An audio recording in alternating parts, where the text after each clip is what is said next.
আকাশ থমকে গেছে রে, হে সুন সুন সুন সুন, সাজন জি ঘর আয়, সাজন জি ঘর আয়।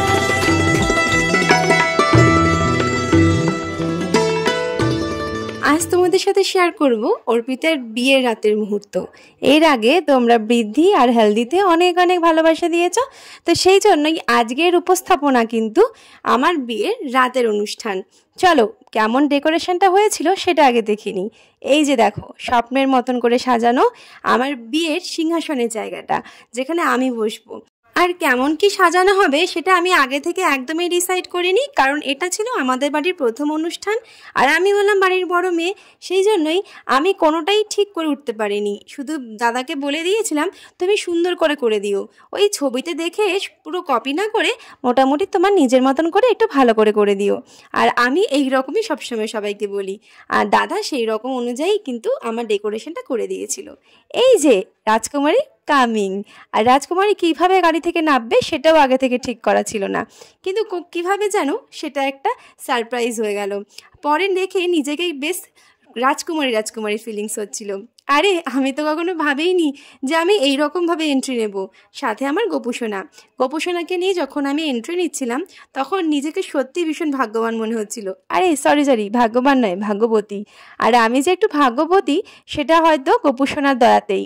আর গোপুসোনা আমাকে অনেক অনেক সাপোর্ট করেছে, মনে জোর দিয়েছে। আর যেহেতু বাড়ির বড় মেয়ের প্রথম অনুষ্ঠান, প্রথম বিয়ে, সেই জন্য ভুল ত্রুটি প্রচুর ছিল, সেটা হয়তো একটু হলেও বুঝতে পেরেছি। যখন আমি ফটো তুলছিলাম, এই যে মুহূর্তগুলো দেখছো, এখানে আমার মনের ভেতরে অনেক উদ্বেগ কাজ করছিল, তার মধ্যে থেকেও সুন্দর করে পোজ দিয়েছিলাম যে ওই যে আমি এই রকমই। তোমরা যারা আমাকে পার্সোনালি চেনো না, কিন্তু আমাকে হয়তো তোমরা ক্যামেরায় দেখেছো, আমাকে তোমরা দেখেছো ফটোতে, কোনো সময় রিলসে, তারা মোটামুটি এটা বুঝে গেছো যে আমি মনের দিক থেকে কিন্তু অনেকটা পজিটিভ ভাবি।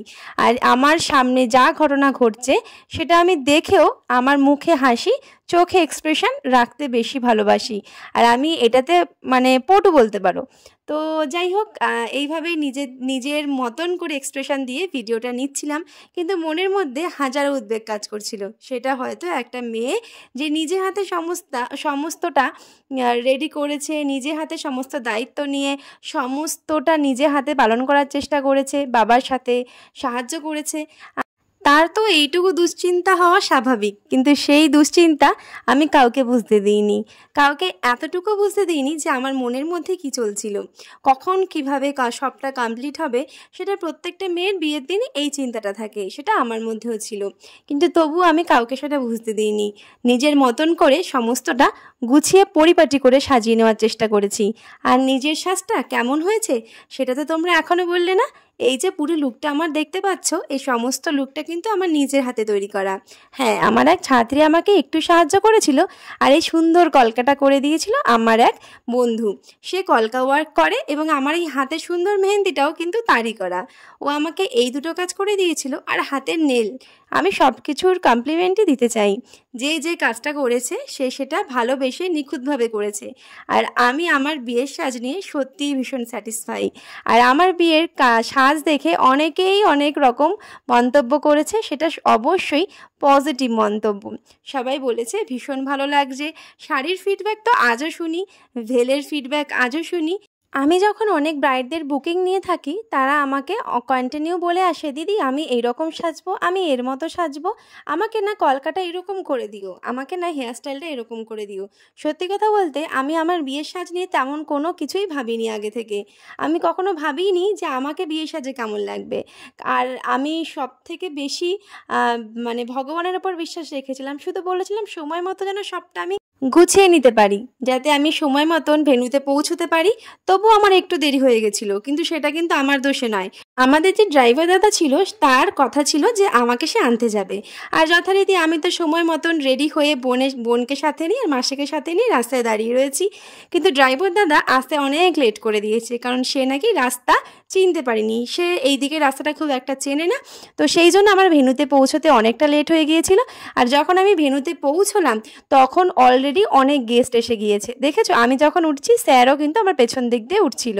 আর আমার বিয়ের দিন আমার একজন শিক্ষাগুরু উপস্থিত ছিল, এটাই আমার কাছে অনেক বড় প্রাপ্য ছিল। আরও কয়েকজনকে ইনভাইট করা হয়েছিল, কিন্তু তারা হয়তো এসেছিল পরের দিকে, কিন্তু সেইভাবে কোনো ভিডিও ক্লিপিংস নেওয়া হয়নি। আর এই তো আমার বাড়ির সমস্ত আত্মীয় স্বজন সবাইকে নিয়ে একটা অনুষ্ঠান, আর সাথে রয়েছে আমাদের গোপুসোনা। গোপুসোনাকে তোমরা তো দেখেইছো। আর এই হলো আমাদের পুরো পরিবার। এইভাবেই কিন্তু একটু একটু করে আমার বিয়ের সমস্ত সন্ধেটা আমরা এইভাবেই মজা করে কাটিয়েছিলাম। মনের মধ্যে হাজার উদ্বেগ থাকা সত্ত্বেও প্রচুর মজা করেছিলাম, প্রচুর আনন্দ করেছিলাম। আর এই যে দেখো আমার বিয়ের বাজনা, বাজনা ছাড়া কি একটা বিয়ে কমপ্লিট হয় বলো? আর আমরা যেহেতু বাঙাল বাড়ি, তো সেখানে বাজনা ছাড়া বিয়ে ইনকমপ্লিট। আর এই যে আমাদের এনগেজমেন্টের একটা ছোট্ট ফটো দিয়ে কিন্তু সামনেটা ডেকোরেট করা হয়েছিল। আর এটা আমার ইচ্ছে ছিল, আমি চেয়েছিলাম সামনে আমাদের এরকম একটা ফটো থাকবে। এখন তো এটা কমন হয়ে গেছে, কিন্তু তখন আমি বলেছিলাম এই যে বরমশাই কামিং চলে এসেছে। আর সেটা নিয়ে তো মানে শাড়িদের প্রচণ্ড এক্সাইটমেন্ট ছিল। আর সেখানে দেখো আমার মাসিরা, আমার মায়েরা সব বরণ করার জন্য দাঁড়িয়ে রয়েছে। এইগুলো সমস্ত কিছু আমাকে ভয়েস দিয়ে বলতে হচ্ছে, আমি হয়তো অতটা ফিলিংস দিয়ে বলতে পারছি না, কারণ এটা যে গানগুলো দেওয়া ছিল সেই গানগুলো আমি সত্যি দিতে পারলে খুব খুশি হতাম।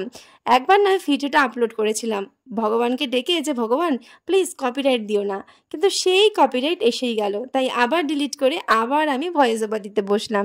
এই ভিডিওটাতে কিভাবে ভয়েস দেব আমি বুঝতে পারছিলাম না, কি ভয়েস ওভার দেওয়া যায়। আচ্ছা, বিয়ের ভিডিওতে কি সত্যি কোনো ভয়েস ওভার দেওয়া যায় আমি জানি না। যাই হোক, বড়মশাই তো এসেই গেছে। আর বড়মশাইকে পুরো বর্বর লাগছে না দেখতে। ও বলেছিল যে বিয়েতে তো সবাই মোটামুটি পাঞ্জাবি পরবে, বাট আমাকে যেন বরের মতো দেখতে লাগে, তো সেই জন্যই এইরকম একটা পাঞ্জাবি সিলেক্ট করা। আর এই যে দেখো গেটের মধ্যে কী সব চলছিল সেই সময়, আমি তো কিছু জানি না, পরে আমি শুনলাম, বাট সেটাও একটা খারাপ সিচুয়েশনের মধ্যেই ছিল। বাট যাই হোক, বিয়ে বাড়িতে একটু আধটু হয়, বাট এটা নিয়ে আবার এত ভাবলেও হয় না। আমাদের বাড়িতে মোটামুটি এটা চলে যে শাড়িরা কিছু তো আবদার করেই জামাইবাবুর কাছ থেকে। তো এটা প্রত্যেকটা বাড়িতে আই থিঙ্ক হয়, অনেকের বাড়িতে হয়ও না, সেটা অনেকের পারিবারিক ব্যাপার। তো যাই হোক, এখানে দেখো কিছু বড়মশাইয়ের ক্লিপিংস। আর বড়মশাই তো খুবই ঘাবড়ে আছে, চোখ মুখ দেখেই মনে হচ্ছে। আমি পরে জিজ্ঞাসা করাতে সে আমাকে বললো সে নাকি প্রচণ্ড টেনশানে ছিল। আচ্ছা, সবাই কি সেই রকমই টেনশানে থাকে? কিন্তু আমিও তো টেনশানে ছিলাম, আমার চোখ মুখ দেখে কি সেটা মনে হচ্ছিল? আমি এইসবে অভ্যস্ত, আমি সাজগোজ এবং তার মধ্যে হাজার টেনশান নিয়ে অনেক রকম কাজ করেছি, তো সেই জন্য এগুলো আমার ধাতস্থ হয়ে গেছে। তাই আমাকে দেখে কেউই বুঝতে পারবে না যে আমার মনের মধ্যে টেনশান ছিল কি না। তো যাই হোক, এখানে সুন্দর করে কয়েকটা ভিডিও ক্লিপিংস নেওয়া হচ্ছিল, সে তো পুরো ঘাবড়ে কাচুমাচু অবস্থা। তো এইখানে আর আমি রয়েছি, আর সামনাসামনি তো মুখ দেখা যাবে না শুভ দৃষ্টির আগে, সেই জন্যই কয়েকটা লুকিয়ে চুরিয়ে ক্লিপিংস নেওয়া। তবে বেশিরভাগ ক্লিপিংসটাই কিন্তু ও আসার আগেই আমাদের নেওয়া হয়ে গিয়েছিল। ওই যে বললাম কিছু ভুল ত্রুটি ছিল, হ্যাঁ অনেক ভুল ত্রুটি ছিল, সেটা পরে একটু একটু করে বুঝতে পেরেছি। সেইগুলো যাতে আর সেকেন্ড বার রিপিট না হয় সেই জন্য বোনের বিয়ের সময় অনেকটা শুধরে নেওয়ার চেষ্টা করেছি, খানিকটা পেরেওছি হয়তো। আর এই যে দেখো আমাদের রিলসের বাহার। আরে বিয়ে বাড়ি, রিলস তো একটু করতেই হবে না? কী গানে রিলস করছিলাম তোমরা জানো? ওই গোলাপ গোলাপ গালে ওই গানটা, তখন না খুব ট্রেন্ডিং ছিল গানটা। আমি হয়তো গানটা ভালো করে বলতেও পারলাম না। আচ্ছা, আমার এই পুরো লুকটা তোমাদের দেখে কেমন লেগেছে? তোমরা তো এফবি বা অন্যান্য সোশ্যাল মিডিয়ায় আমার ভিডিও বা ফটো দেখে অনেক প্রশংসা করেছো, আজ একটু বলো তো ভিডিওটা কেমন লাগলো।